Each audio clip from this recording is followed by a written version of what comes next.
everyone. Having discussed the gram-positive and the gram-negative cocci, let us go on to the bacilli as we just discussed. And under this, we'll be starting off with the family of the gram-positive bacilli. Those are the McDonald's. And that includes the first one, that is Corynebacterium, diphtheria, and diphtheroids. When I talk about Corynebacterium, diphtheria, this is the collage or the overall review that you have to know for this organism. Corynebacterium, diphtheria, before I begin with all of these features, has a toxin which is very famous called the diphtheria toxin. I'll tell you the mechanism of action in a while, but let me tell you that this diphtheria toxin is something that is going to be dependent on iron levels. So they ask you that which of the following toxins are dependent or regulated by iron, and that is going to be the diphtheria toxin. Second question that you should be knowing is that after every toxin, don't you know already that from a toxin a vaccine can be made? So they say that we can convert this toxin into something known as toxoid, and if you convert it into toxoid, you have basically made it into a vaccine. How do you convert it into a toxoid? By using an acidic pH and by using formalin. That's another question that you can get in PSM. How is diphtheria toxin converted to toxoid? That is used as a vaccine by acidic pH and by formalin. Okay, so now coming all the way back, asking you what is the mechanism of this diphtheria toxin which causes all these diseases that I'll be talking about.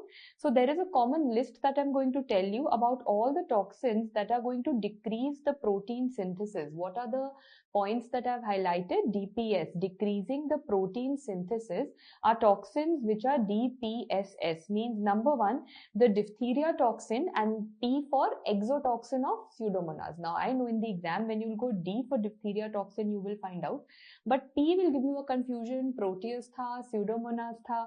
So remember P and S, you pick up P and S, that means you're talking about Pseudomonas. Then what is the S individually? S individually, Shiga toxin, Shiga-like toxin. So no points for guessing that Shiga toxin is released by Shigella. Shiga-like toxin or verocytotoxin is released by E. coli. So repeating, when they say which are the toxins which decrease the protein synthesis, we have diphtheria toxin, we have Pseudomonas, we have Shiga toxin and Shiga-like toxin. 4 toxins are there. All of them decrease the protein synthesis, but their mechanism is different. How do these two decrease the protein synthesis? They are going to cause ADP phosphorylation of the EF2. Remember, diphtheria toxin and the Pseudomonas, they are going to cause ADP phosphorylation of EF, elongation factor 2. That is how they decrease the protein synthesis. Remaining two, Shiga and Shiga-like, keep them together. They are going to inhibit the 60S ribosomes. They inhibit the 60S ribosomes, and that is how they decrease the protein synthesis. So see, the outcome is the same. All of them decrease the protein synthesis, but how they do that is different. So I hope the flashcard is ready. Coming back to diphtheria toxin, you know it is going to be decreasing the protein synthesis. How? By affecting elongation factor 2. Now let's move on to what are the forms, different forms of diphtheria. The first one, which is the most common that you see in front of you, is the respiratory or the faucial diphtheria. What do you see in it? I can see there is a pseudomembrane that has gotten deposited onto the soft palate. So this pseudomembrane is the reason that it's called faucial or respiratory, because this is in the soft palate and the laryngeal, so it's a respiratory area. Also I see that this is like a celebrity kid. You can see the bull's neck appearance. This bull's neck appearance is because of a lot of lymphadenopathy that has happened over here. So this is the most common form of diphtheria that we encounter. Other than this, we have the cutaneous forms. Cutaneous means that the patient is going to have ulcers, and if multiple organs are affected, especially the nervous system, CNS, PNS, that is systemic. So most commonly respiratory, then we have cutaneous and systemic. So how are you going to go ahead with doing the diagnosis of this? Please note that I am going to basically take this sample, this pseudomembrane I will take, but I will remove the membrane and take a swab from underneath the membrane. So please remember, I will take 2 swabs. What did I say? I will take 2 swabs. How? From below the membrane. You are not going to take the membrane, because the membrane is all dead material. You don't want to see dead material under the microscope, right? You want to see the organisms. You remove the membrane and you take a swab from under the membrane, and what do you see? Have a look at this. Corynebacterium Bacterium diphtheria, I think everyone knows, is famous for being called as the Chinese letter appearance. Anything other than Chinese letter that you can call it, we also call it the cuneiform appearance. So we see that Chinese letter, I don't know Chinese, but if I look at letters, they are going to be V, L, these random shapes. So yes, when I look at this, I can appreciate that there is a V shape, L shape, those kind of shapes are definitely noted. Why are they purple? Because I'm talking about gram-positive bacilli for the time being, isn't it? Yes, so now you'll ask me, why are they V-shaped? Why are they joint? Basically, some letter you'll see they are joint, and that is because of snapping division. The reason for that jointedness is going to be snapping division, which means that one bacteria divided into two, but they didn't separate. Division to hua, but they did not separate. So basically they are like conjoined twins. That is how I've learned it. Okay, these are like conjoined twins. So the reason for Chinese letter is snapping division. Further, if you zoom in and see, you will also notice that their ends are very prominent, bulbous ends. Why? Because now I need to see that on a special stain. Yes, I can see very clearly that the ends are very prominent. Those are known as the volutin granules. Firstly, guys, do all the special names of these granules. So volutin is one name. There is another very special name known as the Babes-Ernst granules. These are all scientist wala naam. Then you have some real names. Bipolar. Why bipolar? Because you're seeing them at the two poles. You're seeing them at the two poles. So they are definitely bipolar, and they are also metachromatic granules. So volutin, bipolar, metachromatic, Babes-Ernst, they all mean the same. But what do they contain? We say they contain polymetaphosphate. And polymetaphosphate is nothing but what? ATP, ADP ke liye phosphate na. So in short, they are energy sources. Now you'll have to say that what is that stain that you have used over here? So what I've used in this particular slide is the Albert stain. Now they will ask you what is the composition of the Albert stain. So there's a very simple thing. In the exam, you get two solutions. One is going to be Albert 1 solution, and the other one is going to be the Albert 2 solution. I'll tell you what all is added in each one of them. The main stains. What are the main colors, ma'am? I can see one green color, one purple color. कुछ green है, कुछ blue, purple है. ठीक है. So the green color and the purple color. So the purple color is going to be toluidine blue, and the green color is malachite green, and both of them are present in the Albert 1 stain only. What is present in Albert 2? Albert 2 basically has iodine. So how simple to learn? If I have to learn what is the composition of the Albert staining that we have, you will simply say that I can learn it as a mnemonic TIM. What is TIM? T for toluidine blue, I for iodine, M for malachite green. The main color, the toluidine blue and the green, are present in the first stain, and the remaining iodine is present in the second stain. So I could easily see. Now tell me, indirectly let me ask you a question.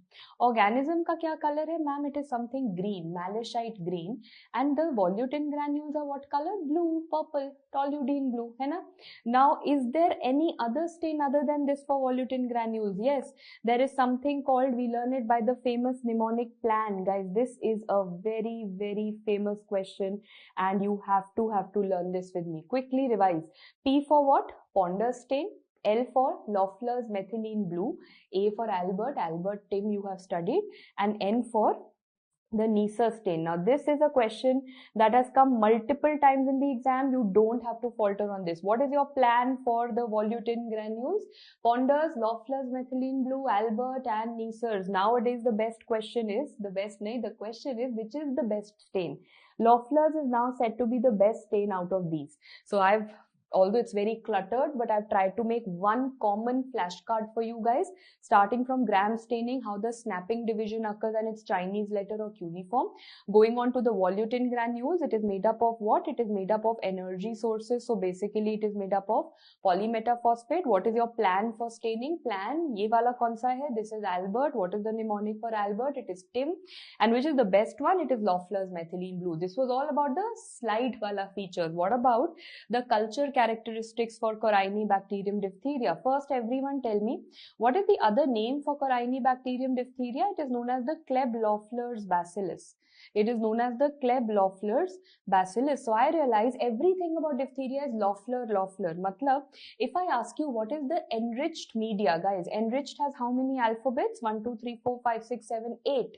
Enriched media ka 1, 2, 3, 4, 5, 6, 7, 8. Loeffler is the media. Loeffler is the name of the organism, Loeffler is the name of the media, life is simple. ठीक है, तो Loeffler serum slope, why am I counting 8?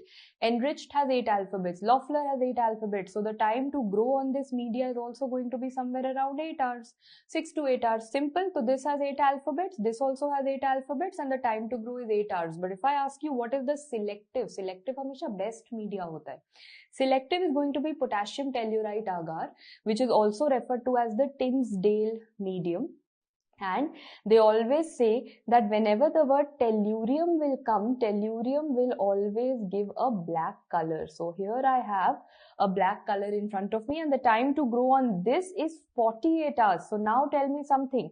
Dekho, out of an enriched and a selective media, which is always the best, of course, no doubt, selective is the best. So if they ask me which is the best media for Corynebacterium diphtheria growth, I mark selective. But if they ask me which is the one which will help me in early diagnosis, I can see that enriched is helping me in early diagnosis. That is all that you have to read carefully in the paper. Corynebacterium diphtheria ka this celebrity kid bull's neck will be given. They will say you want to make the diagnosis of this kid as early as possible. What is the media that you will use? Early pucha, I will write enriched. Best medium, if they ask me, I will write selective. I hope that's okay. Shall we move on to the next? So see, I've got you flashcards. One was taking care of all the slides. This is taking care of all the culture media. The next will take care of all the tests. There is an LX gel precipitation test and one is a Schick test. So please note, both of them, so they ask you simple one-liners. If you want to know the toxigenicity of a bacteria, means am I having a toxigenic Corynebacterium diphtheria, am I having a non-toxigenic Corynebacterium diphtheria, तो कौन सा test करोगे? You will do the LX gel precipitation test, right? I hope you remember from your immunology chapter that this is going to be a double diffusion in 2 dimensions. What kind of a test in immunology is it? It is a double diffusion in 2 dimensions. तो क्या होता है? Simple, ma'am, I am going to look out for these lines. What have I done in this test? On this strip, I have taken the antitoxin. Basically, toxin antitoxin ka reaction hai, nothing fancy. On this strip over here, I have taken the antitoxin. Sorted. After that, I will see that I will keep different Corynebacterium diphtheria. Concept क्या है? If a toxin is there, toxin antitoxin का reaction हुआ, line आएगा. Toxin antitoxin का reaction हुआ, line आएगा. Toxin antitoxin का नहीं हुआ, तो there is no line over here. So basically the concept now comes down to the fact, let us repeat this, that if I could see one antitoxin, this I have added. After that, when I put a toxigenic strain, line आया बिल्कुल. When I put a non-toxigenic strain, there is no line around it. So now if I ask you, what do you think is the situation of this patient over here? Is he having toxigenic or non-toxigenic? You'll say, ma'am, line आया मतलब toxin है. तो simple. What is LX gel precipitation test? It is done to know the toxigenicity of a bacteria, and simple, if the line comes, the toxin is there.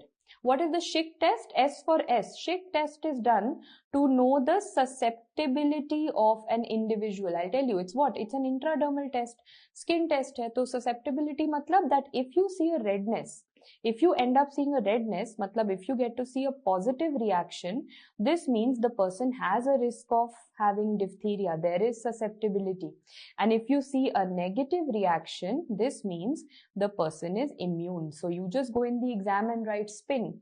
First, what is positive? What is negative? So simple. If the person is having positive reaction, matlab wo susceptible hai. Negative reaction means he is immune. So repeating, gel precipitation test is done to know whether toxigenicity is there, and Schick is done to know whether there is susceptibility. Finally, guys, on the basis of the growth on which culture media, on the basis of the growth of the selective media, potassium tellurite agar, there is a biotyping of Corynebacterium that is done, and that is learnt as the mnemonic gym. अच्छा, एक बात बताओ, people who go to the gym, what are they like always? What is in their head? You'll say, ma'am, in their head, they are only talking about protein. मतलब they are talking about how to eat maximum eggs. Egg. So I have learned, gym में, the people who go to the gym, in their head all they think of is egg. Gym में in their head they think of egg. So what is gym? Gravis, intermedius, mitis. हो गया यार? Gravis, intermedius and mitis. These are the biotypes of Corynebacterium. And why did I say head? So head matlab gravis shows you daisy head colonies, and then the others show you some egg colony, frog egg and poached egg. So put it in alphabetical order. Frog egg will come first, poached egg will come later. Simple. So remember, gravis, intermedius, mitis shows you the daisy head colonies, the frog egg colonies and the poached egg colonies. Also, which of them is looking mitis? Minimal infection karayega, least virulent. Mitis is gonna cause minimal infection. That is how I have learnt it. ठीक है, mnemonic clear. Now gravis, which of them is going to be? देखो gym जाने वाले के लिए, if someone who goes to the gym, what is grave? What is मतलब deadly for him? Ma'am, consumption of carbohydrate. Carbohydrates is like big no. He is only thinking about protein. He cannot think about carbohydrates. तो grave क्या होगा? Something to do with carbohydrates, starch fermentation. Gravis is going to show you starch fermentation. So one property हो गया ना. Mitis is going to show you minimal वाला infection. Grave क्या होगा? Starch, carbohydrate, and lastly, if I ask you which of them is going to be non-hemolytic, whatever is left, intermedius is non-hemolytic. ठीक है, one feature is done for all of these. How are you going to treat all of these? I think all of you know that Corynebacterium diphtheria is a droplet infection. So this means all the droplet precautions have to be taken no matter whichever, cutaneous है, pharyngeal है, respiratory है, systemic है, any kind of diphtheria, droplet precaution has to be taken. In antibiotics, penicillin or erythromycin is the antibiotic that is given, but the treatment of choice is going to be the diphtheria antitoxin. No matter which kind of infection you might be dealing with, it is the diphtheria antitoxin. The dose is not very important, but you know that if the disease is less than 3 days or pharyngeal or laryngeal, 20 to 40 K units is given. Thoda severe hai, that is nasopharyngeal, 40 to 60 K is given, and if it is very extensive, you can give 80,000 to 1,20,000 units, and that also you divide. That's too much of dosage, na? So you give half IM and half IV. That is what is done for very prolonged diseases or diseases beyond 3 days or diseases which are going to be involving too much of the body, extensive. You give a higher dose, half IM, half IV. So antitoxin is the primary stay. Antibiotics are given, penicillin or erythromycin, until the time the person is cured, droplet infection का precaution लेना है. Okay, all of this was to do with Corynebacterium diphtheria, but I also told you we'll be discussing the other Corynebacteria other than diphtheria. So please note over here, we have some of these which are going to be non-lipophilic. ठीक है, these are the ones which are going to be non-lipophilic. What all do we have? Corynebacterium ulcerans. U is going to be for ulcer and L is going to be for it causes involvement of the lungs. There is lung involvement that is noted over here.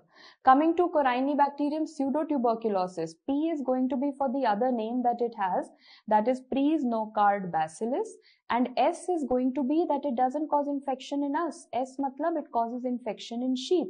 So what have I done? First alphabet, second alphabet. Ulcerans ka U was for ulcer, L is for lungs. Pseudotuberculosis ka P for Praesnocard bacillus, S is for sheep. And finally, Corynebacterium minutissimum basically causes erythrasma. Have you heard about this in dermatology? Yes, erythrasma is erythro, matlab it's a red color rash, and it is going to give what, guys? It is going to give a coral fluorescence on wood lamp examination. You have read about this definitely in your dermatology. On wood lamp examination, it gives a coral red fluorescence. So how I have learnt it is कि देखने में भी it is red in color, and on wood lamp examination also it gives a coral red color on the wood lamp examination. ठीक है, चलो. Now coming to, these were all non-lipophilic. So now I will ask you which are the ones which are going to be lipophilic, and those are going to be Jacium as well as Urea liticum. अब urea वाला तो anything is always going to cause one stone in the kidney, and that is the struvite stone. Remember, Staghorn calculus, struvite stone is always related with urea. So tell me, any other organism which is also urease produces and causing this struvite stone, that is Proteus. Proteus reminds us of urease, so that is also urease producing, and Urea liticum is also urease producing. So these all cause struvite stones. What is Jachium? Jachium is going to cause prosthetic heart valve endocarditis. Both of these are previous year questions. Urealyticum for stones and Jachium is going to cause heart valve endocarditis. They are both lipophilic. Others are all non-lipophilic. Yes, on that note, we have finished off the Corynebacterium, diphtheria and the diphtheroids under these gram-positive bacilli. We are now going to go on to the next family that we have, and that is Bacillus anthracis and Clostridium species. Means I'm going to start off with the spore-forming organisms. So let's begin with the spore-forming organisms, and that includes the Bacillus as well as the Clostridium. Now, I hope you remember that Bacillus happens to belong to the obligate aerobe family, that it will grow in the presence of oxygen, and Clostridium is the opposite, that it is an obligate anaerobe, that it will not require any oxygen. And if both of them are spore-forming organisms, so let me draw the two organisms for you. In which of them is there going to be a bulging spore, means it's coming out of the boundaries, and in which of them there is a non-bulging spore. So remember, B is not for B. Means when I say Bacillus, it cannot have bulging spore. So B is not for B. It is going to have a non-bulging spore, whereas Clostridium is going to have a bulging spore. So repeating, Bacillus non-bulging and Clostridium bulging spores. That is what is a spore forming organism. Let us begin with Bacillus, and you know the main one is Bacillus anthracis, and everything about Bacillus anthracis is quite different from the others. So does it have a capsule? Yes, but this capsule is different because it is a polypeptide capsule. Polypeptide, which is made up of polyglutamate. I hope you remember we had studied in general microbiology that all the capsules are usually made up of polysaccharides, right? However, this happens to be an exception where the capsule is made up of polypeptides. Second, every bacteria has a toxin. This also has an anthrax toxin, but we had studied all the toxins are going to be bipartite. They contain two parts. However, we finally have anthrax toxin, which is an exception again, which is tripartite, and we have learnt it as English Premier League, EPL, means edema factor. Edema factor means what? What does it increase? It increases cyclic AMP. Okay, what is P? Protective factor. It's going to protect us, right?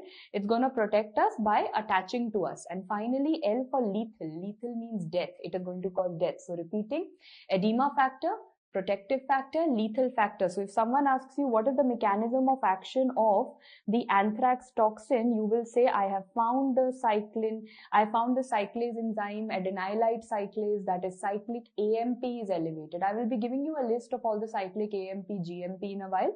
Abhi ke liye learn, it is going to be cyclic AMP. So now what is going to happen? This is a bioterrorism agent. I hope you know bioterrorism category A agent, and what are the different types of anthrax. So this is going to be something coming from the animals to the humans. So what are the different methods by which it can come? Number one is going to be a skin contact. So what is it known as? Hyde-Porter's disease. Hyde matlab, Hyde is animal skin. And porter, we all know, someone like a coolie is a porter who picks up all the animal skin on his shoulder, and so big bundles of animal skin are picked on his shoulder and his neck. So can you see what has he developed over here? He has developed a malignant pustule or malignant eschar. Why am I calling it malignant? It's not a cancer. Malignant because look at the color. It's so scary looking. It's black in color. Why is it over here? Because the big bundles are lifted on the shoulder and the neck. That is a cutaneous form, Hyde-Porter's disease. However, someone working in the wool industry will be inhaling the wool fibers. Then what is the kind of anthrax that will occur? Pulmonary anthrax. So what does it cause in the lungs? Actually, rather than pneumonia in the lungs, it causes hemorrhagic mediastinitis. So this is what is very commonly seen, and obviously this is the form that is associated with bioterrorism, because bioterrorism means it will spread very quickly, and inhalation is the best way to spread something very quickly, as we have seen with COVID also. Okay, coming to the next, intestinal anthrax. This is obviously by eating something. So if someone ends up eating undercooked meat will go to the GIT, means there is intestinal. What in the intestine? Hemorrhagic enteritis. So overall you realize everything is hemorrhagic. Skin mein hua to hemorrhagic black color, pulmonary hemorrhagic mediastinitis, GIT hemorrhagic enteritis. So yes, wherever there will be a disease, the hemorrhagic word will definitely come up over here. So now asking you what are the culture characteristics, I've again tried to make one or two collage stories and finish it off that way. So firstly, when I look at a sample under the microscope, this is a picture that came in the recent exam FMG and NEET, I can very well see that yes, there are some boxes. And why is there a white area in the center? Because this area is the spore. So why is that white? Because I have studied that spore does not pick up the gram stain. Hai na? That is why it is white over here. So what is this appearance known as? Bamboo stick or boxcar appearance. Remember, Bacillus anthracis. Bacillus anthracis is going to be showing you the B and the A, that is the bamboo stick appearance or the boxcar appearance. Now look at all these findings on a blood agar. Kya kya dikh raha hai? I can see that this appearance is looking like a frosted glass, hai na? Like you've seen frosted glass in winters, that kind of a frosted glass appearance. Then over here, if I see the next one is, it's looking as if a tail is coming out. So that is the comet tail appearance. The next one, it looks as if I'm beating egg. When you beat egg, these strands come out. So that is the beaten egg appearance. Ye sab dikhta hai.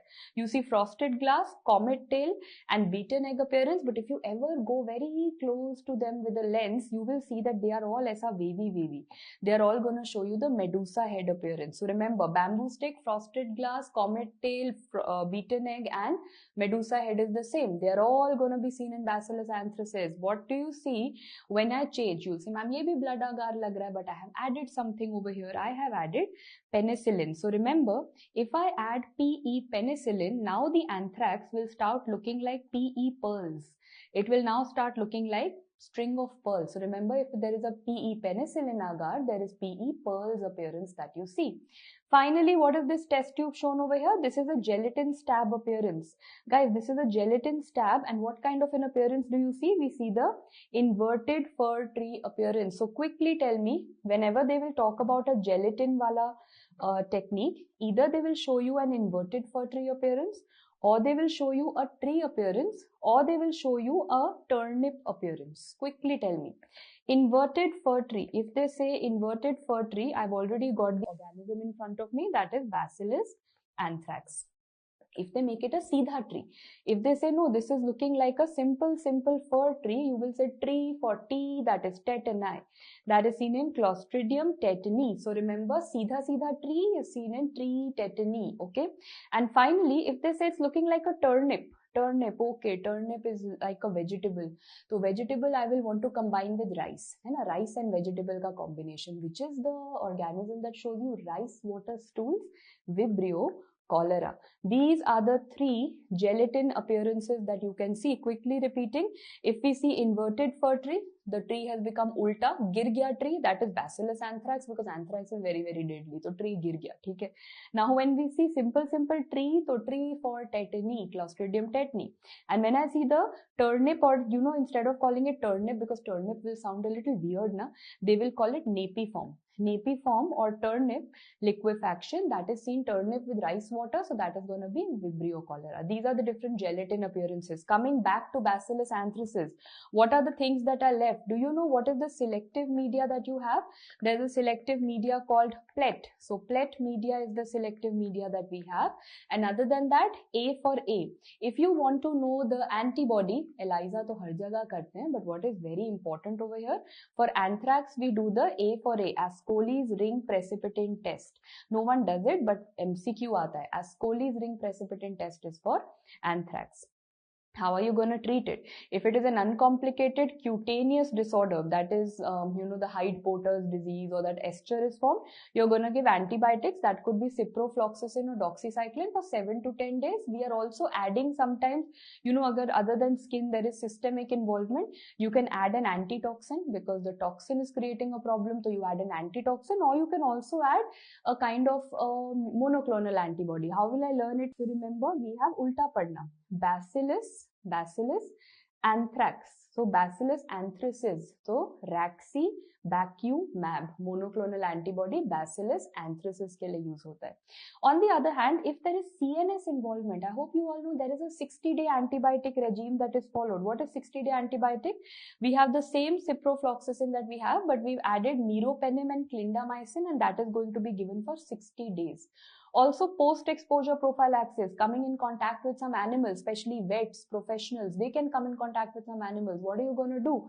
Antibiotic to same rahega. The same 60-day antibiotic will go on. However, you will also add the Biothrax, Ava Biothrax. What is Ava Biothrax? It is Biothrax matlab the vaccine. Bacillus anthrax, biothrax, anthrax ka vaccine will also be given for post-exposure prophylaxis. Anthracis is okay. What are the other bacilli that you have to know? Bacillus cereus. Where have I taught you Bacillus cereus earlier? It was causing the food poisoning, and it was causing that very short incubation wala food poisoning. Staph aureus se related, yes. Now I recall Bacillus cereus was confused with Staph aureus. What was common in between them? दोनों का जो incubation period था was less than 6 hours.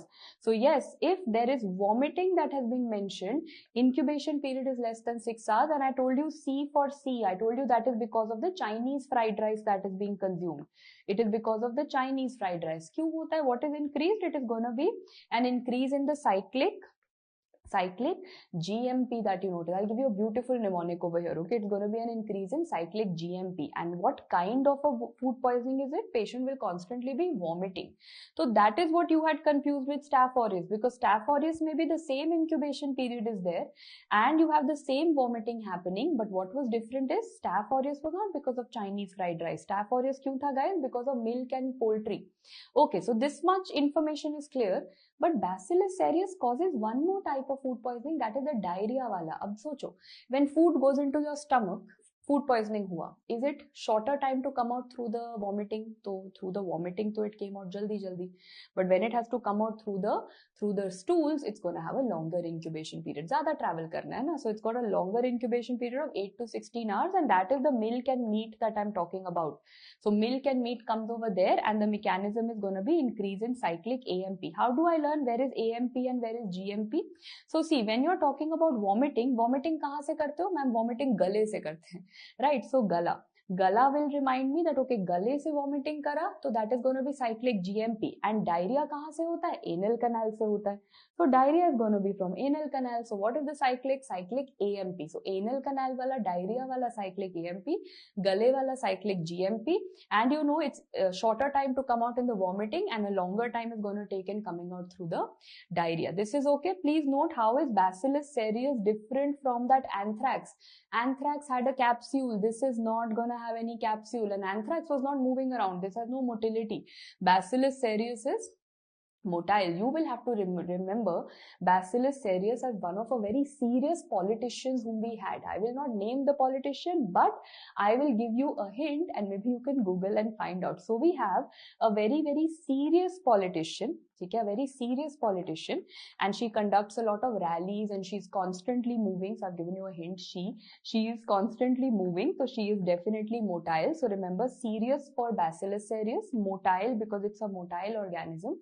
And there was a very famous social media hype that was created 2 years ago when in a rally she started saying words like rumba rumba. If you remember, there was one politician who randomly, that did not make any any articulated word. It wasn't any articulated word, but she started saying words like rumba rumba, and that is how I have learned that the serious politician who was very motile and used to move around started saying rumba rumba matlab Mypa Pemba. What are gonna be its selective media? It is Mypa Pemba. You don't have to know the full form, but M in both the places stands for mannitol, and yes, the Y is going to be associated with yolk, so that is going to be present. P common hai, so polymyxin again. So basic you should know, but Mypa Pemba पूछा जाएगा, ठीक है? So remember that serious politician who roams around a lot started saying rumba rumba. So now you can humba rumba, these are the kind of things she started saying in her rally. You can Google and find out, so you will always remember serious politician Mypa Pemba. Okay, Bacillus cereus is done. Bacillus is over. What can I move on to next? I can go on to the Clostridium family. Before I go on to the Clostridium family, they are also spore forming, hai na? They are spore forming. So now you will ask me, what is the most common location of a spore? The most common location is subterminal. Subterminal means, look at this. It is just behind the terminal end. This is the terminal end and the spore is just beneath it. Subterminal is most common. So where is it going to be?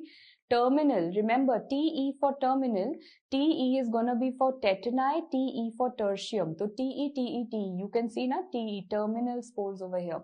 Remember, tetani is going to be known as the drumstick appearance and tertium is going to be known as the tennis racket appearance. How do I differentiate between the two? So draw karke dekh lo. The drumstick is going to be, one end is round. Drumstick aisa round hota hai. So the spore is going to be round. Whereas if I draw a tennis racket looks something like this. Basically, the tennis racket is going to be oval. So now I'll zoom in and I'll ask you, compare karo. Look at this one. You will say, ma'am, over here there is a round appearance. So ये tetni होगा, drumstick. Whereas over here there is an oval appearance. ये tennis racket लग रहा है. Tennis racket मतलब tertium. Please don't forget in the exam what is drumstick, what is tertium, or what is tennis racket, because when you say TER for tennis racket, you say TER for tertium. Tennis racket is tertium and drumstick is tetni. So remember, terminal, tetni, tertium, tennis racket. Okay. Now we say, where is it central? Can you see exactly in the center over here? There are two organisms. One is going to be that Bacillus cereus wala only, because CE for central, CE for cereus, and Clostridium bifermentans. Guys, bifermentans means because whenever something is in the center, it has divided the organism in bi parts, two parts. So central wala is for cereus and for bifermentans. That is very important. Ho gaya spores clear? Most common subterminal. Terminal में TE and central में CE and bifermentans. Now let's come to the Clostridium species. Giving you rules for the Clostridium species. Please note that Clostridium is usually, before that, tell me, what are the subjects that you took for getting into NEET UG? You took physics, chemistry, bio, right? Most of us. Because which exam did you have to crack? You had to crack PMT. You had to crack, kill PMT. So I'm going to kill PMT over here. ठीक है, mnemonic बनाना आ गया. I took physics, chemistry, bio, and then some extra smart people like me took maths also for God knows what reason. They thought we'll do what, we cannot survive without maths, although it was not at all needed. You could do only by keeping PCB also. So physics, chemistry, bio liya. Why? Because you want to kill what? You wanted to kill PMT. Now listen to me. Most of the Clostridia are unencapsulated. However, which are the ones which are C for capsulated? Which are the ones which are C for capsulated? You will say, ma'am, P and B. That means we have perfringens and butyricum. Perfringens and butyricum are going to be capsulated. Ho gaya simple. Which are the ones which are capsulated? Perfringens and butyricum. Okay, then I say that all of the Clostridia are going to be motile, except which are the ones which are non-motile. Ab dekho, kill the PMT. Which are the ones which are non-motile? Again, P and T. P and T are going to be non-motile. That means perfringens and tetni. Tetni kaun sa? Tetni 6. So remember this, guys. Perfringens and tetni are non-motile. Perfringens and butyricum are capsulated. So PCB, to kill the PMT, is what I learn. Now let's start one by one. Let us start with this perfringens, because ye har jagah hi exception mein hai. This is the one that has a capsule. This is the one that is not going to be motile. So what does it cause, guys? It's one of the most common causes of gas gangrene. Two questions in front of you. What is gas gangrene? So you can see that gangrene always will mean that the area has become very, very black. I can see there is a discoloration, death of the area happening. But so I can see, the tissue is dying. There is necrotic tissue. So I can see a lot of discharge happening. However, what is gas over here? The gas production means that gas will create bubbles. So if you touch that tissue, it will have that crackling sound known as crepitus. Also, the patient comes to you with a lot of pain. That is the meaning of gas gangrene. But why did I say the most common cause? Because remember PSN. What is PSN? Means gas gangrene is caused by P for perfringens, S is going to be for septicum, and C is going to be, or N is going to be for Clostridium novi. These are the other organisms which can cause. So remember, gas gangrene again caused by perfringens, septicum and novi, out of which I want you to know septicum, SS wala sound. Septicum organism shows you a very famous body called the citron body. Septicum shows you the citron body. ठीक है. Now what is the treatment going to be, ma'am? Tissue तो dead हो गया है, तो remove it. Simple. There is going to be surgical debridement. Number 1. Number 2, I realize that it is an infection. I will have to give antibiotics. Okay, give IV penicillin and clindamycin for 2 weeks approx. So surgery kara, give antibiotics. But one more thing. The first thing I told you was Clostridium works best in anaerobic situation. Anaerobiosis. तो best is कि इसको oxygen दे दो. Give lots of oxygen and then this organism will say I am not working. So what are you gonna do? Hyperbaric oxygen therapy is also what you have to consider. So repeating, you are gonna do surgery, you are gonna give antibiotics and you are gonna give hyperbaric oxygen. Let's move forward. How is this the only thing that Clostridium perfringens causes? Gas gangrene? Nahi. It can also affect our intestine, guys. It can cause food poisoning because of warmed or cold food which has been warmed up. That kind of food is what is going to be causing food poisoning with Clostridium perfringens. It can go and cause necrosis in the intestine, necrotizing enteritis, necrotizing appendicitis. This is a previous year question in the FMG exams, by the way. Necrotizing enteritis, and everyone feels enteritis hai to koi GIT wala organism hoga. Not many people think of perfringens. You have to know perfringens causes necrotizing enteritis. Okay, there is a very famous perfringens causes pig bell. What is pig bell? So now listen to all the P means that when I'm talking about perfringens, it causes a special type of food poisoning called pig bell. Pig bell mein kya hota hai? There is consumption of pork combined with what? Potato. कौन सा potato? Sweet potato. ठीक है, there is consumption of pork combined with sweet potato. So remember P. Perfringens causes pig bell, consumption of pork and sweet potato. If you have to treat pig bell, you will have to give IV penicillin plus metronidazole. Everyone's clear? तो अब food poisoning वाला एक पूरा story हो गया, pig bell, gas gangrene वाला पूरा story हो गया. Now let me come to the lab diagnosis. There is a very famous media called Robertson's cooked meat broth. I hope you remember. Whenever we have to go in for any anaerobic organism, we are going to do Robertson's cooked meat broth. So tell me one thing, that if I say I told you one mnemonic in general micro. Let's see if you remember. You had to write my name, and from my name you had to pick up the mnemonic. And first, my favorite color. So my favorite color is pink. Okay, so now so many things about me you will unnecessarily have to learn because you have to make mnemonics. And I always make sure that the day I have to teach you this mnemonic, I'm wearing something pink so that you even have that visual memory. Even if you go to the main videos, the day I have taught you this mnemonic in the main videos, I also made sure I had some pink things so that your visual memory works. Anyway, so when I say pre, you will remember perfringens. Means you will say that on Robertson's cooked meat broth, Clostridium perfringens gives what color? It gives a pink color. What reaction is that known as? That is known as a saccharolytic reaction. So simple. Preeti for perfringens. S is going to remind you for saccharolytic reaction, and the color that ma'am likes is pink. So the color that you get is a pinkish color over here.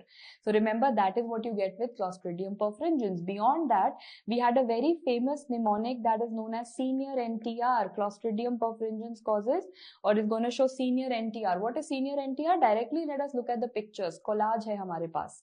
So senior NTR mein what is S? We have stormy clot. On what? On litmus milk. They will show you some kind of litmus milk, and they will show you there is, can you see a lot of bubbles that are created as a storm jaisa appearance hai? So stormy clot appearance on litmus milk. So senior NTR ka senior is done. What is N, T and R? N for Nagler's reaction. What is Nagler's reaction? The question that you get is what plate has been used? You have used an agar with egg yolk. So I have used an egg yolk agar. And tell me something, can you see in an egg yolk agar there is an opaque area that is noted? Why is that noted? Because Clostridium perfringens has a toxin called alpha toxin. And alpha toxin ka dusra naam they will really ask you, that is known as lecithinase. That is referred to as lecithinase. Please note that why am I talking about it over here? Because egg yolk has a lot of lecithin. Over here, there is a lot of lecithin present because the egg yolk hai na, there is too much of lecithin. And if I will add Clostridium perfringens, that lecithin will be broken because Clostridium perfringens will get lecithinase along with it. And that is the reason the lecithin will be broken and this area will all become opaque. That is known as the Nagler's reaction. So that means that it is because of alpha toxin. Toxin ka property hai ye. Ma'am, this means other side of the culture media, if you add an antitoxin, so nothing will be seen. That toxin will not be able to work. So over here, the alpha toxin could work. Over here, it could create an opaque area. Over here, you had been acted smart. You had added antitoxin. So do you see any opaque area over here? You do not. And that is known as the Nagler's reaction. So please note, Nagler's reaction is because of which toxin? Ye question aata hai. That is alpha toxin. What is the other name of alpha toxin? It is also known as lecithinase. What is NT? T stands for target hemolysis. Now, what is this target hemolysis? hemolysis that you see, you can see one zone and two zone. You can see a double zone of hemolysis. So please remember, the inner one is because of which toxin? It is because of theta toxin, and the outer one is because of the alpha toxin. Okay, so inner one is theta toxin and outer one is going to be alpha toxin. Alpha comes first, so basically alpha bahar hai, predominant kar raha hai, and the inner one is going to be the theta toxin. Okay, senior NTR. Now I come to reverse camp test. First and foremost, you will have to recall for me, where was camp test? Gala time in a camp, Agalacti, Streptococcus agalacti, gala time in a camp it was causing, है ना? So camp test was seen there. तो उसमें क्या करा था? जल्दी से make some diagram for me. Over here, ma'am, you say the ऐसा horizontal वाला line was agalacti. So in reverse camp test, over here also the horizontal wala line is agalacti. This means ये vertical wala line is gonna change. In the camp test, देखो camp में A पहले आ रहा है, so you are gonna use staph aureus over here. Camp में A आता है, तो we use staph aureus. Whereas reverse camp में you will think of perfringens. Reverse में you will think of perfringens. So what you have on this line is perfringens. So simple. I realize camp and reverse camp में क्या difference है? दोनों में the horizontal line is gonna be agalacti. That is same. The vertical line is gonna make a difference. So in camp test, the vertical line is gonna be staph aureus, and in reverse camp test, the vertical line is gonna be Clostridium perfringens. That wraps up our senior NTR. Stomy clot appearance, Negler, target, and reverse camp test. And I've told you anaerobic media, Robertson's cooked meat broth. Now we are done with this. We can move on to the next topic, and that is the next organism, Clostridium, everyone's favorite, Clostridium tetani. And no points for guessing that tetanus matlab there is gonna be a lot of muscle spasms that we notice over here. So firstly, please let me tell you, this muscle spasm is going to be because of what? Let me ask you, is it because of tetnolysin or tetnospasmin? So you will say it is because of, ma'am, you're using the word spasm, it must be because of tetnospasmin, because we have two of the things which tetanus releases. Tetanus releases tetnospasmin and tetnolysin, out of which remember OS and OL. Tetnospasmin is going to be oxygen stable, tetnolysin is going to be oxygen labile. That is a question that you get. क्यों? Because both of them are going to be heat labile. देखो heat labile तो दोनों है, so I can't really differentiate them on the basis of heat lability. Both of them are heat labile. But now you've got the mnemonic. Tetnospasmin is oxygen stable and tetnolysin OL is going to be oxygen labile. And which one do you think is causing spasms? Or of course it is going to be by the role. The role of muscle spasms is going to be by tetnospasmin. Very famous question. Who causes this? Okay, so which is the first muscle to undergo a spasm? It is going to be the masseter muscle. And if the masseter muscle undergoes a spasm, this means the patient is going to have a locked jaw. He will not be able to open his mouth. So there is going to be trismus. Other than that, look at these complications. You know this bow wala position that the patient has, and that is known as the opisthotonous position. And then you know the patient looks as if he's smiling. Sardonicus, sarcastic smile. It looks he's smiling, but he's not smiling. Only his face is looking like that, because yahan ka muscle, all the muscles have spasmed out like that. So it's pulling the lips and it looks as if he's smiling, but he's not. Okay? So that is the thing that you have to know with Clostridium tetani. Now you will ask me, obviously, its mechanism of action. So have a look at this picture over here, which will help you a lot. See, this same picture, one side of this picture I will explain right now for Clostridium tetani, and in 5 minutes I will explain the same picture on the other side for Clostridium botulinum. In Clostridium tetani, what do we see?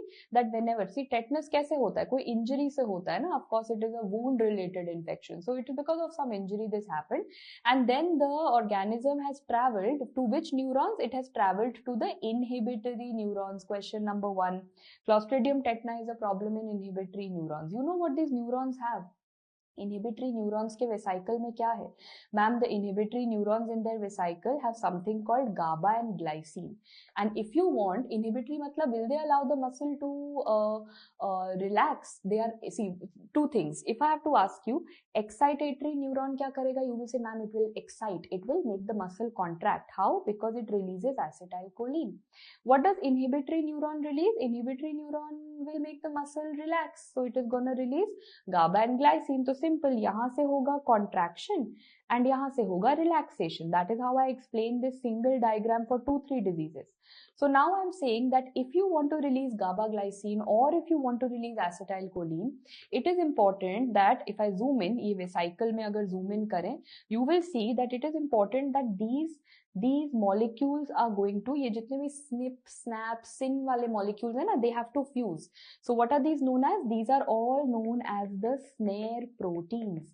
So it is important that the synaptobrevin, syntaxin, SNAP25, all of them should fuse. If there will be fusion, only then all of these GABA, glycine, acetylcholine release hoga. So now tell me that this is not allowed by Clostridium tetani. What does Clostridium tetani do? It is gonna act presynaptically at which membrane? At which neuron? Inhibitory wala neuron. What will it allow? Will it allow GABA glycine to get released? No, ma'am. So please note that this Clostridium tetani shall not let this fusion happen. ये जो fusion होना था and then GABA glycine had to be released, it will not let that happen. GABA glycine will not release. If GABA glycine will not release, no relaxation will occur. See, contraction होता जा रहा है. That is why contraction होता जा रहा है. Relaxation is not occurring, and that is the reason that it results in muscle spasms. So please repeat, where does it act? It acts presynaptically at which neuron? Presynaptically at the inhibitory neuron terminal. The same effect can be seen with strychnine poisoning. Strychnine poisoning also results in all these tetanus jaisa spasms, but the same effect, GABA, glycine, sab kuch same, but it is gonna act at what level? It acts postsynaptically, whereas tetanus is gonna act presynaptically. I hope everyone's okay, because I can move on and make you study the lab diagnosis. Clostridium tetani, I've already told you, it shows you the drumstick appearance. If it is drumstick appearance, that means there is TE for tetani, terminal. I can see, yes, the round. These are all the drumstick appearance that I notice in the spores. Then I told you any anaerobic organism, Robertson's cooked meat broth. You say, hang on, ma'am. Right now you told me a mnemonic with your name, Preeti Sharma, pink. तो perfringens में pink color था, मतलब tetani में black color है. And Preeti Sharma, perfringens had saccharolytic reaction. So tetani is going to have proteolytic reaction. Simple na? So now you know perfringens had saccharolytic and pink. Tetanus has proteolytic and black reaction. And tetanus shows you something called swarming, the round and round concentric motility. I'll be telling you in a while what all organisms show you swarming. PVC is mnemonic, hai na? Now coming to the gelatin stab. This I've already told you. For tree, जहाँ T था, वहाँ we are gonna say tetany. Tetany shows you tree, and गिरा हुआ tree, that bioterrorism वाला deadly agent which has made the tree fall off. Bacillus anthracis shows you inverted fir tree, whereas Clostridium tetani shows you tree appearance, सीधा tree. Okay, this was about Clostridium tetani, because now I'm gonna tell you Clostridium botulinum, but this is already clear to me. Botulinum क्या करता है? Botulinum is gonna go and act on the excitatory neuron. Same thing. The synaptobrevin, the SNAP25 and the syntaxin, these are the things which are not allowed to fuse. If they will not fuse, excitatory neuron क्या release करता है guys? Excitatory neuron was supposed to release acetylcholine, but all those syn snare proteins had to fuse. वो नहीं हुआ. This means there is no acetylcholine release. This means there is no contraction. So now this time ulta, contraction is not happening. But from this side, GABA and glycine are definitely coming and they are causing relaxation. So now you say, ma'am, all your muscles are just relaxed because there is no one to contract it. मतलब सब कुछ ऐसा flaccid. So opposite हो गया ना. If I compare the two, when I was talking about tetany was active on the inhibitory neuron. So everything was becoming very tense. Tetanus में सब कुछ tense था. Whereas Clostridium botulinum में it is acting on the excitatory neurons and inhibiting it. तो सब कुछ बिल्कुल ऐसा flaccid हो गया. What are the different types of Clostridium botulinum that you have? The food borne. In fact, that is how I've always learned botulism. Botulism is bottled and canned food. Botulinum is bottled and canned food. So if you ever consume canned food, you're at a risk of food-borne botulism. Right? And kya hota hai? Everything is D. There are a lot of D's that is happening. So you will say number 1, dysplopia, dysphagia, dysarthria, descending flaccid paralysis. Why? Because इसमें सब कुछ ऐसा ma'am flaccid, just relaxed state, because acetylcholine release has not occurred, contraction is not going to occur, so सब कुछ flaccid, descending flaccid paralysis, and there are dilated pupils. So repeating, diplopia, dysphagia, dysarthria, descending flaccid paralysis, and dilated pupil. That is one thing. If there is consumption of canned bottled food, similarly बच्चे को अगर दे दिया, if you give the bacha some bottled food, for example some baby food or honey, there's a tradition in many states where as soon as the kid is born they make the kid lick honey, very very dangerous. So bottle feed, honey, baby food, if these are given, the kid can be exposed to bottled food wala botulism. The first symptom is what? The first symptom is very famous question, it is constipation. And what do you think the child is going to become? ऐसे बिल्कुल relaxed. Ma'am, that is known as the floppy baby syndrome. That is known as floppy baby syndrome. So simply, food and bottled and canned food wala have studied. Other than that, it can be associated with wound botulism. And wound botulism के अलावा, it can come through surgeries, that is iatrogenic botulism. These are the other routes. Botulism okay with everyone, because the last clostridium that we have is the Clostridium difficile, which is also known as Clostridioides difficile. That's a new name given to it. And we all know that it causes a disease called PMEC, pseudomembranous enterocolitis. Very, very important in medicine and surgery also. So I've got you one final flashcard for it before. Yes, this is what all you have to know for pseudomembranous enterocolitis. So first and foremost, what is the organism? Clostridioides difficile. Okay, so what are the toxins that it has? Ma'am, it has a toxin A and it has a toxin B. Toxin A will go and firstly tell you, toxin A will say, oh, that is the intestine, that is where I have to go and that is where I have to attach. Whereas toxin B will say, okay, attach ho gaya, kill it.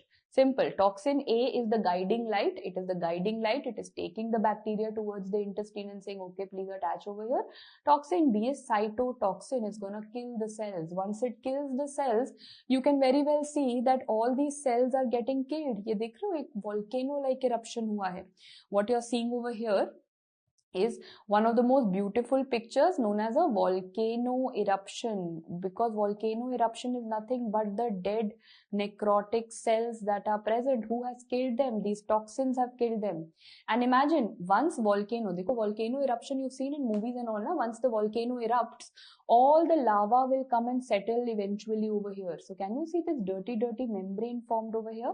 This is said to be a pseudo membrane. And which part of the intestine does it settle on? It settles अंदर की तरफ. It is a mucosal membrane. That is a question that you get.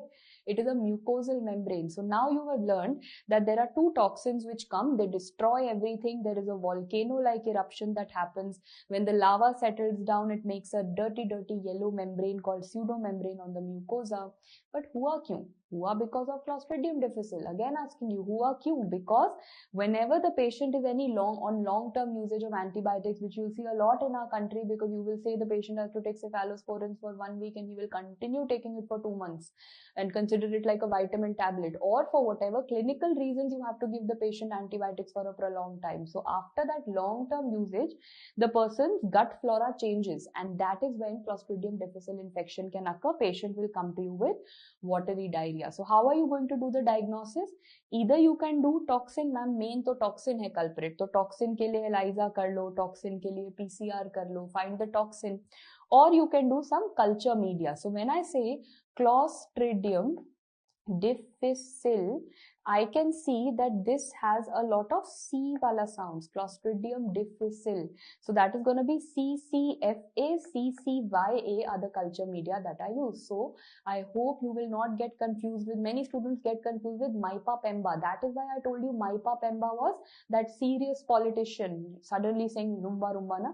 Serious politician, Mypa Pemba. Bacillus cereus is Mypa Pemba culture media. Over here, Clostridium difficile, if I put down the name, Clostridioides, कितना सारा SS वाला sound है, difficile, that is gonna be by CCFA and CCYA. I hope you all remember what is gonna be the treatment for it. I hope you now know there is a drug called fidaxomicin. Yes, fidaxomicin is basically used for the treatment of at least the mild cases.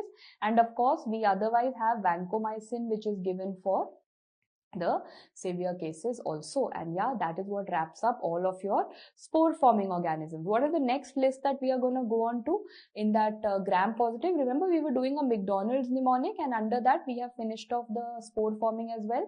We now go on to the filamentous organisms, that is Nocardia, Actinomyces, and after that we will also be wrapping up the Listeria portion. End may we will go ahead with Mycobacteria.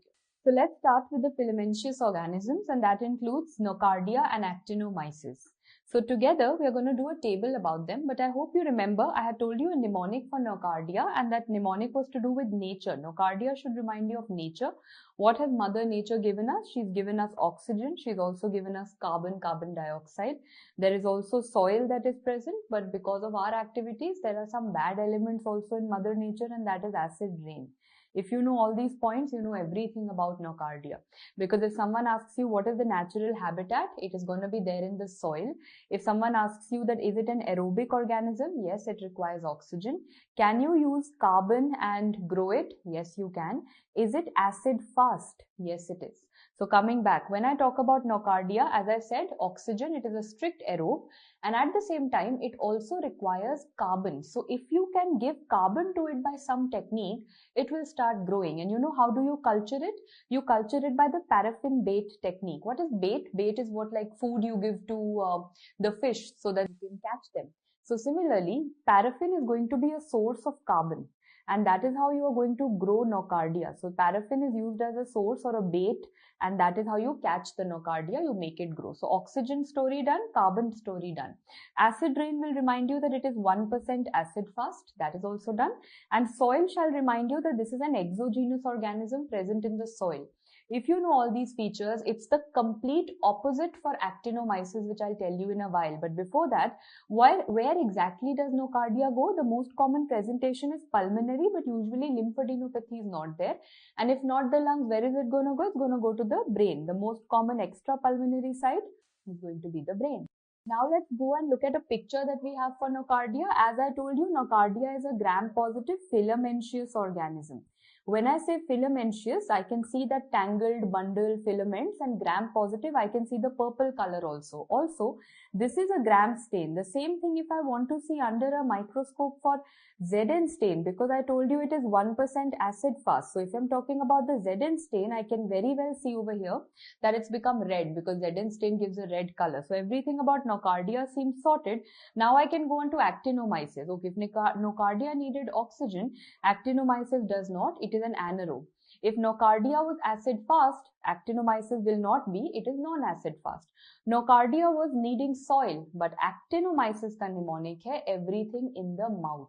So where is it present? This is an endogenous flora. It is normally present in our mouth. So where is it going to cause infection? Whenever it will cause infection, it will be something in the oral and the cervical region. So please note, most common actinomyces can be in many places, starting from the jaw to the thorax to the abdomen to the pelvis, everywhere possible.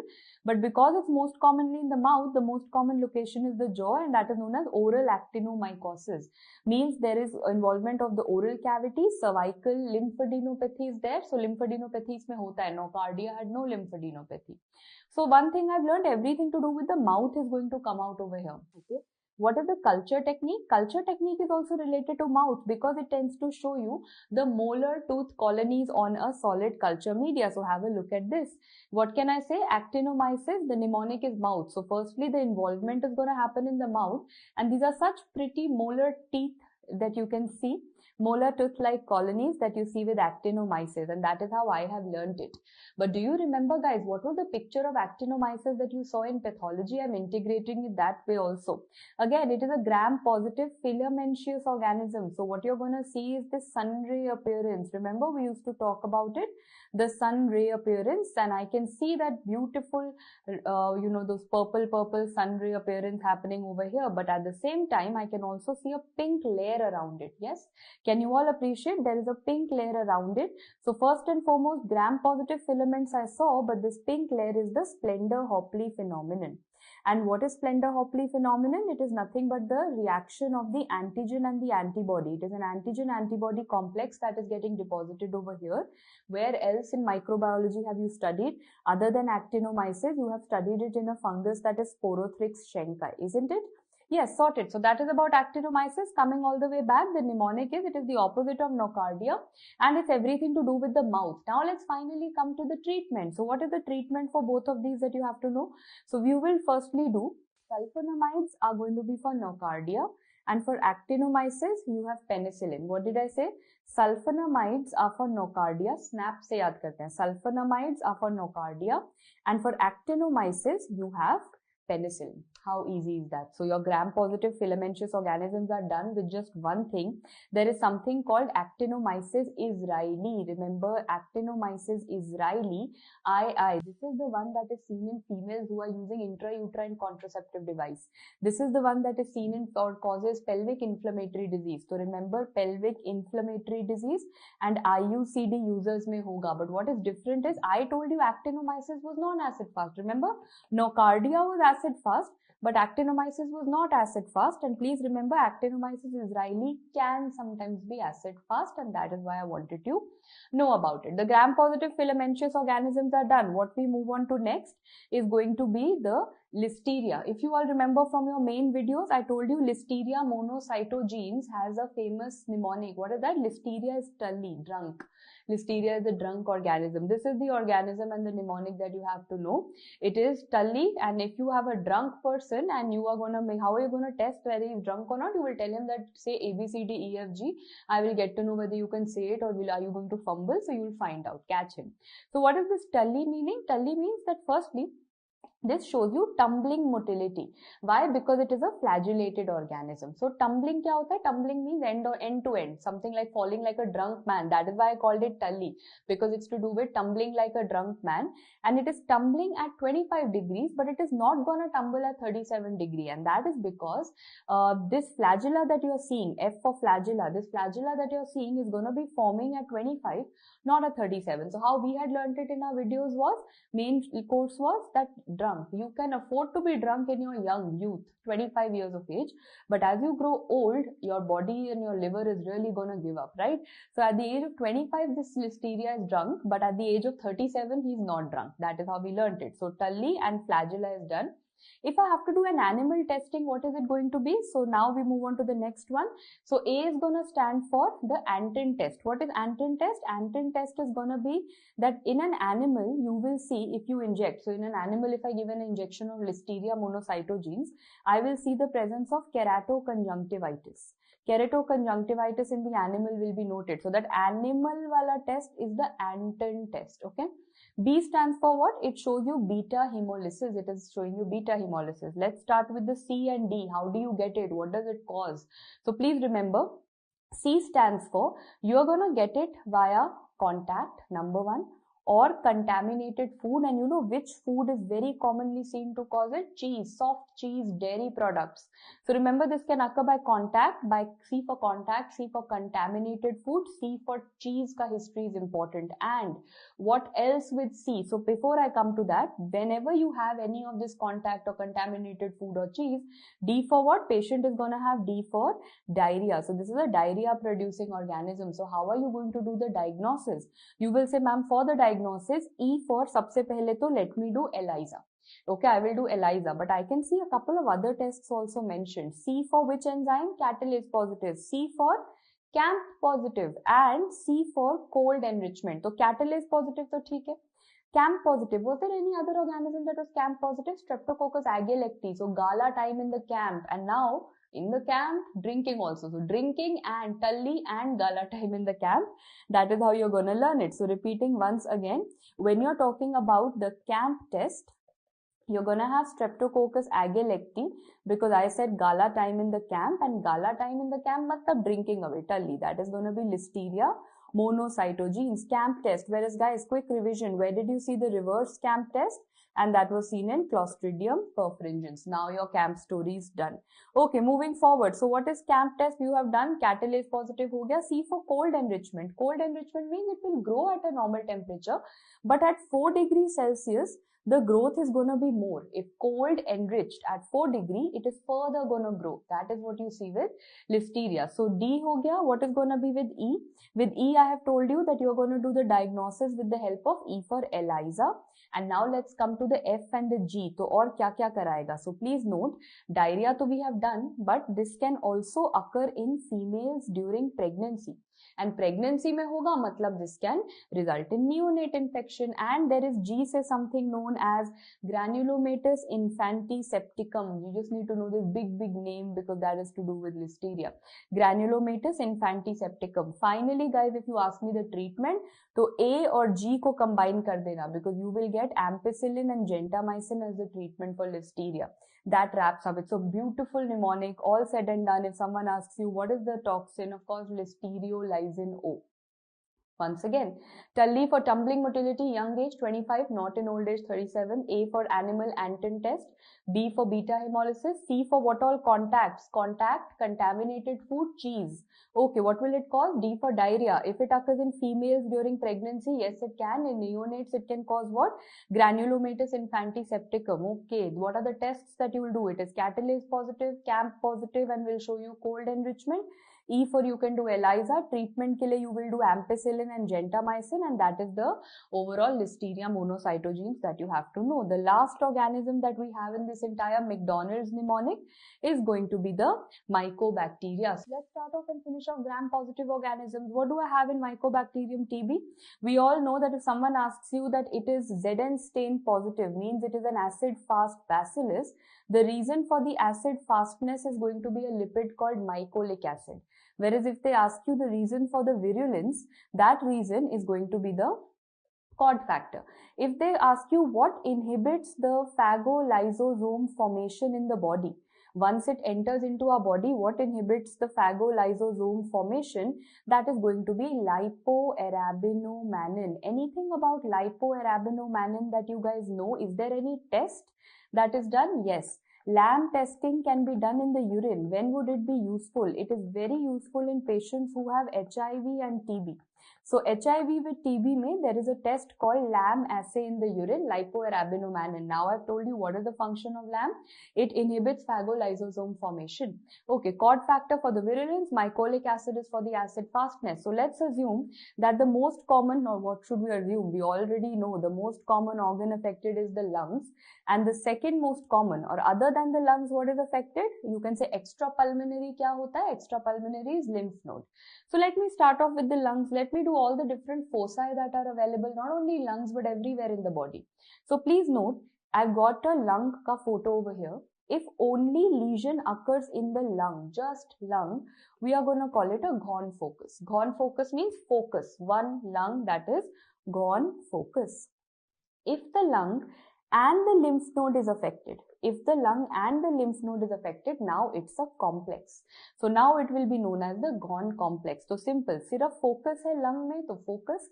If the lung and the hilar lymph node is affected, it becomes a complex, and in that complex, if a white kar dete, in that complex, if calcification occurs, now we are going to call it a Ranke's complex. So Ranke has K wala sound, so it's going to show you calcification. Are these three okay with everyone? Because now I move on to another picture of the lung and another three set of foci that I'll tell you. Please note, in this picture, what I'll do, I'll draw the clavicle once, because that will tell me that the lung can be divided into supraclavicular region and infraclavicular region. We know that lung clavicle hota hai, so part of it is above, a part of it is below. So supraclavicular, infraclavicular, but at the same time, the tip is always set at the apex. So please go from top to bottom. Sabse upar you have the apex, then this much of the area is supraclavicular and this much of the area is infraclavicular. Now you will write a mnemonic SPA in that order, which means that if someone asks you that what is it that you get right at the top, that is apex, S for Simon focus, S for Simon focus. Then what do you see? Next one is going to be supraclavicular. Supraclavicular pe kya hai? There is the People's focus. And infraclavicular kya hai? That is going to be Assman focus. So like I told you, please learn the mnemonic SPA from top to bottom. Apex, supra, infra, Simon, Pearl, Assman. Now we come to what do you call it in the liver. Liver is known as Simon focus. Please don't get confused. There is something called Simon which occurred in the lungs. There is something called Simon that has occurred in the liver, which is heavier, solid organ, heavier. Liver is solid organ, heavier. So heavy naam do usko. Simon becomes for liver and Simon becomes for lungs. Okay, blood vessel, v sound is what you will do. Blood vessel matlab V-girt focus. Okay, blood vessel matlab V-girt focus. And brain to rich people, of course, brainy people are very, very rich. So brain ke saath we have the Rix focus. These are all the foci that you have for tuberculosis. So let's assume you had a case of pulmonary TB. What is the sample that you take from the patient? Of course, you will be taking a sputum sample, but how do you concentrate it? You want that the TB bacteria should be visible. How do you concentrate it? Either you can use 4% NaOH, that is one method, that is the Petrov's method, but you can further modify it and you can use N-acetyl L-cysteine with 2% NaOH. That's another possibility that you have. What is NaLC? It is N-acetyl L-cysteine along with 2% NaOH is what you're going to modify. That is how you can concentrate a sample. It's a very, very famous previous year question. Once you've concentrated it, what is the first stain that you're going to do for TB? Of course, we are going to do the ZN staining protocol that we have, and I know from my general microbiology chapters that the organism is going to come out to be red and the background is going to come out to be blue. I'm not repeating the entire protocol, but you know there was a mnemonic called class has asked mnemonic. You know that, right? Okay, what is the sensitivity? You should have at least 10 to the power 4 acid-fast bacilli, matlab 1, 2, 3, 4. At least these many bacteria should be there. That's too much. So that is why I say that sensitivity is, 10 to the power 4, you need quite a lot of load for your stain to be able to pick it up, right? Now I want to ask you, this though everyone knows, what is the fluorescent stain that I had taught you? So please remember in your general we had studied for TB we have auramine and rhodamine, which are the fluorescent stains. Auramine, rhodamine, don't get confused, because if on the other hand instead of rhodamine I would have written rhodanine, the life would have changed because it is for copper. So remember, rhodamine is for Mycobacterium TB. Rhodamine, auramine, these are for M, Mycobacterium TB, whereas rhodanine becomes for copper. Okay, so now it is being said that this is actually the recommended method for screening. This is said to be the recommended screening method that you have over here. So please note on that as well. Okay, so microscopy all done. Now we come to the culture. What is the culture media? The Lowenstein-Jensen medium. What are the colonies? The colonies that you get on the Lowenstein-Jensen medium are going to be the rough, buff and tough colonies. These are the rough, buff and tough colonies which you get for Mycobacterium TB, but the problem is that it takes 6 to 8 weeks for this organism to grow. Oh my God, patient will have to wait for his report for 6 to 8 weeks, and at the same time, the sensitivity is better. There is 10 to 100 bacilli per ml of sputum. Guys, what was the sensitivity of microscopy ZN stain? 10 to the power 4. यहाँ पे 10 to the power 2 तक चला गया है, right? So definitely the sensitivity is better, but it's taking too much of time. Roughly 6 to 8 weeks it is taking for the growth. So I'll have to come for faster methods, which I'll come to. But they ask you what is the composition of Lowenstein-Jensen medium, and it's a proper English breakfast that you have to know. So firstly, in an English breakfast, you see eggs. So you have the coagulated hen's egg. On top of the eggs, I have sprinkled some salt. So next you have mineral salt solution. And along with that, you see a lot of green veggies. So green matlab there is malachite green, and veggies matlab asparagus. So instead of asparagus, I have written asparagine. Remember a proper English breakfast. Hen's egg with mineral salt, with malachite green, with asparagine, and malachite green is the one that has given it a background green color. So what kind of colonies did I tell you? Mycobacterium TB is going to show you the rough, buff, tough colonies, because now we have something called Mycobacterium bovis, which shows you the opposite. So tell me something. What is the opposite of rough? The opposite of rough is smooth. What is the opposite of tough? It is going to be breaking very easily. And buff means cream na, so cream ka opposite bright white. So simple. If you've learned that TB is rough, buff, tough, then the smooth and the white and the easy breakage one becomes opposite. Bovis. One more thing. Remember, TB is NNC positive. What is NNC? It is gonna show you niacin test positivity, nitrate test reduction positivity, catalase positivity, whereas Bovis does not. So remember, TB is gonna be NNC positive and it is rough, buff, tough, right? Bovis is NNC negative and rough, buff, tough ka opposite. So LJ media is done for everyone, but it's taking a lot of time. So what are the newer methods that we have which can be done with the help of a machine? This machine is known as BACTEC. What is this machine? So there are three machines that you have. They are all detecting TB, but their protocols and their principles are different. So there is something called BACTEC MGIT. I'll give you the full form of MGIT because they can ask you in the paper. Mycobacterium Growth Indicator Tubes. So what you're seeing over here in the bottom are the different indicator tubes that they have. You will say, ma'am, this will give me an indication, a hint that Mycobacterium has grown. And what is that hint going to be? In the form of fluorescence. So please remember, this is a fluorescent based method.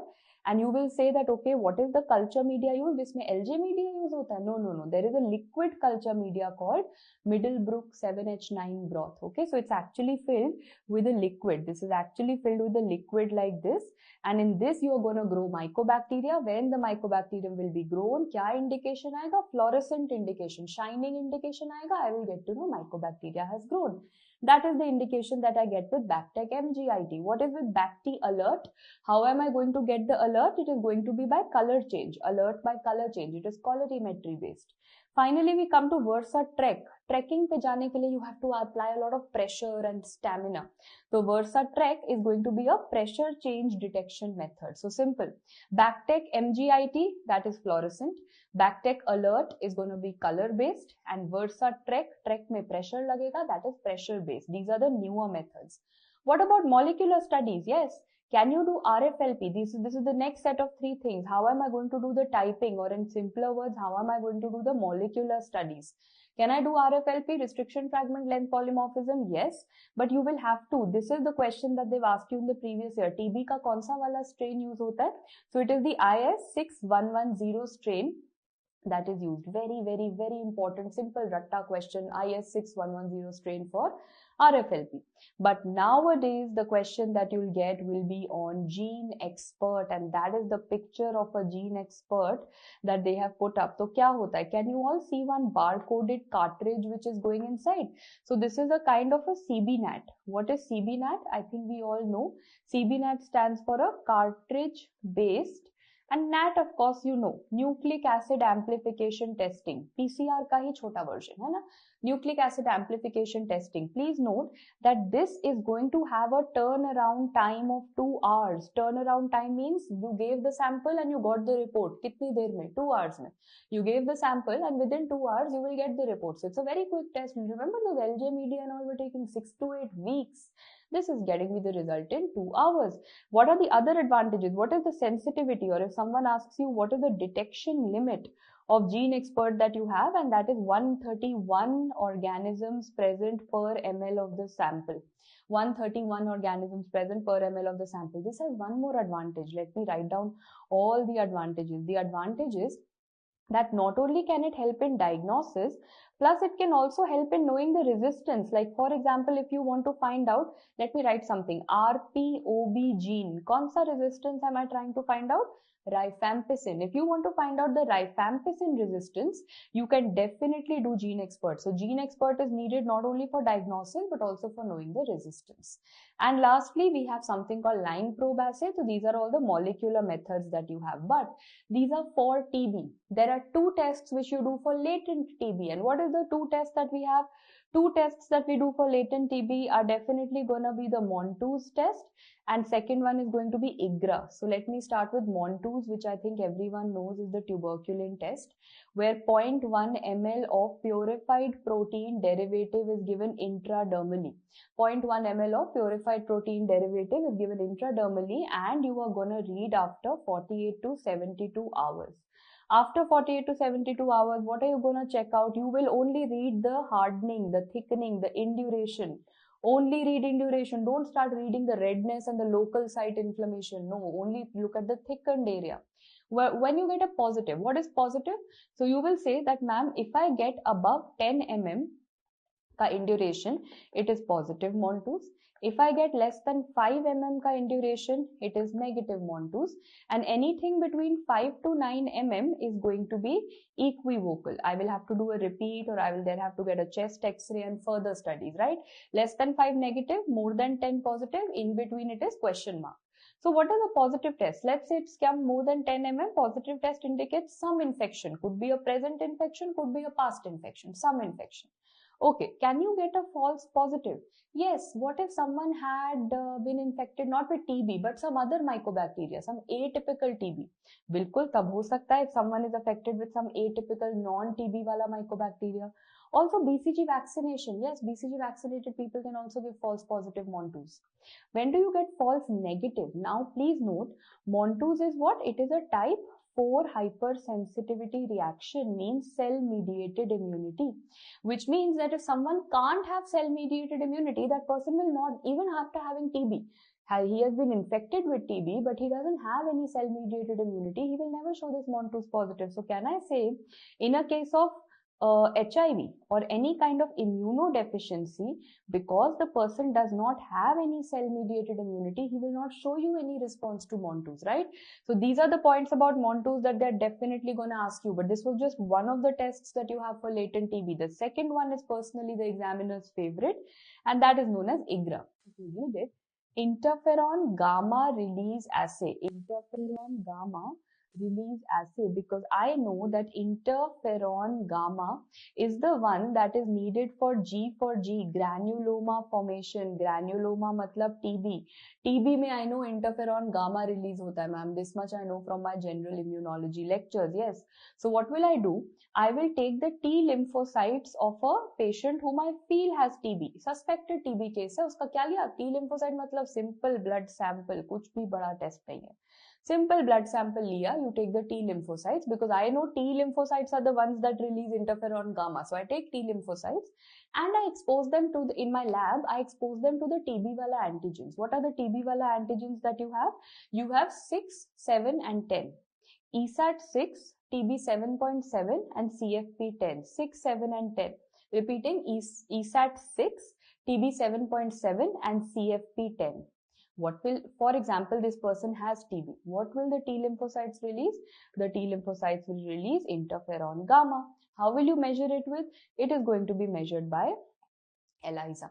So please note, this is the interferon gamma release assay which you can do for the diagnosis of latent TB. That marks the end of TB, like proper mycobacteria TB. But now what I go on to are the non-tuberculous mycobacteria, which we also call as atypical mycobacteria. Please note, there is a very famous and a tough classification for them on which you get a question, and that is the Runyon's classification. That says that the non-tuberculous mycobacteria are of 4 types. Photochromogens. Photo means light, chromo means color. So they are going to produce a pigment. Definitely they produce a pigment, but in photo means only in light. That is why photo में produce करेंगे, light में. Scoto means dark.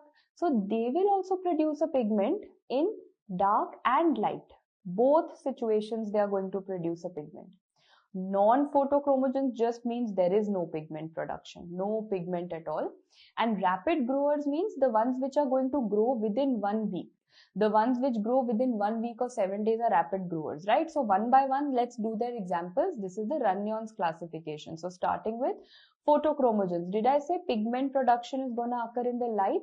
And remember, agar photo khichana hai, photo ke liye, ma'am, I have to put a lot of filters now. It's like on Snap and Insta, we have to put a lot of filters.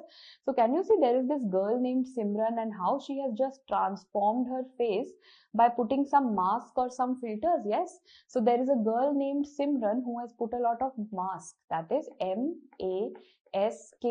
Mask lagaya for photo. So photochromogens ke liye mask. That is Marinum, Asiaticum, Simiae. That is why I named her Simran, because S is going to have a lot of mycobacteria. You should know which S comes over here. Simran wala, Simiae S comes over here, and Kansasi. Marinum, Asiaticum, Simiae, Kansasi. Now please note, marinum anyway sounds like marine and water. This causes swimming pool of fish tank granuloma. So kuch marine water आया ना, तो swimming pool of fish tank granuloma, which is nothing but lots of warts which are there on the skin. So photochromogens are done. Now let's go on to the scotochromogens. So where is the pigment production going to occur? Pigment production will occur not only in the dark but also in the light. And how we have learned the organisms is that dark की बात हो रही है. Okay, God save me from the dark. God save me from the dark. So dark matlab you will think of scotochromogen. And then we will think of God, so that is going to be Mycobacterium gordone. And save से क्या आएगा? We have Scrofulatium and Sulgi. So will you put Simiae over here? नहीं, Simiae was that photo खिंचाने के लिए Simran was there. Now over here you will have Sulgi and Scrofulatium, and gordone is what you will have. I hope you remember God has given us natural water all around. मतलब gordone is a tap water scotochromogen. God has given us water all around, so it is a tap water scotochromogen. Okay, now everything else comes under non-photochromogens. Baki no mnemonic needed. Mycobacterium, avium, intracellular, ulcerin, xenopi. If you get a question which out of these is gonna cause Burulli's ulcer, there's no doubt about it. Mycobacterium ulcerans is gonna cause Burulli's ulcer. I hope you remember that this is the only one to produce an exotoxin. What is that exotoxin known as? That is known as mycolactone. If you remember, we had studied this in our main videos. The only one to produce the mycolactone exotoxin is the Burulli's ulcer wala Mycobacterium ulcerans. Now tell me, Mycobacterium avium and intracellular, are they together known as Mycobacterium avium complex? And do you remember a story of a Victorian play called Lady Windermere syndrome? Lady Windermere syndrome was a female who never used to cough. Victorian female, very sophisticated. She never used to cough. So Sara secretions were in her lungs. And then she got infected with Mycobacterium avium complex. So MAC is associated. How we had learned it was, MAC is a very, very famous makeup brand. So makeup wala jo brand hai, wo lady wale syndromes mein hoga. Lady Windermere syndrome was associated with makeup brand, Victorian sophisticated makeup lady. So that is going to be MAC. Also, there's one more organism that comes under it, the same non-photochromogens, known as Mycobacterium indicus prani. What is this Mycobacterium indicus prani? So if you realize, it is indicus prani, lots of eyes. This is an immunomodulator. Why am I using this immunomodulator? This has now been used for making a leprosy vaccine. एक MW vaccine है for leprosy. This is an MW vaccine for leprosy, and that is where you are using this strain. So remember, Mycobacterium indicus prani is going to be an immunomodulator. This indicus prani is an immunomodulator, and it is used for making a vaccine for leprosy. अब क्या बचा? Now the rapid growers are left. Who are the rapid growers, guys? The rapid growers are the ones which grow within 7 days. Who are the people who become successful overnight? They are the people who are going to either be very, very fortunate, or they are very smart, chalu people, ma'am. They are very, very smart, or they are very, very chalu. Chalu means clever for those who don't know Hindi. Or they are just the people who have a camera and they're just becoming viral for no reason. Matlab free, vela kind of people. So what do I mean? Who are the rapid growers? Fortunate, fortuitum. Smart, smegmatis. Chalu, chelone. And just free vela people, so flea. Fortuitum, spegmatis, chelone and flea are the ones who will grow overnight, that is within 7 days. And I hope you remember, there is a very famous question that comes with Mycobacterium chelone, that is a post-surgery abscess. It is associated with post-surgery abscess. That means that they will say that there is a person who underwent a hip replacement or a knee replacement, and after that, an infection occurred, and that infection was growing very rapidly on the culture media. Within 7 days, it was growing. So always think of chelone out there. Yes. So Mycobacterium tubercle wala bhi ho gaya. The last one, if I show you, you can look at just 2 pictures. You have to know what is this Mycobacteria leprae. Now the good news is that I don't have to tell you any culture media for Mycobacterium leprae. This is an obligate intracellular organism, so it cannot be grown. It cannot be grown on any culture media. How will I grow it? Look at this organism. Look at this animal. 9 bands he has, if you have time to count. So it is grown on a 9-banded armadillo. It can be grown on a 9-banded armadillo, or it can also be grown on the footpad of mice. Basically, I will need some animal because this has to grow within the cells. So I cannot have any blood agar, chocolate agar. I will need cells. I will need animals for it to grow. And that is Mycobacterium leprae or the Hansen's bacillus. I have taught you leprae in a lot more detail in main videos. Why am I not covering it in the RR is because I believe leprae is like such a huge topic that you have done in dermatology. So I don't want things to be repetitive. Yes, on that note, this is the last part that you have, not only for gram for mycobacteria, but also all the gram-positive bacilli are done. After this, I'll be going on to the gram-negative family. I'll start off with Enterobacteriaceae.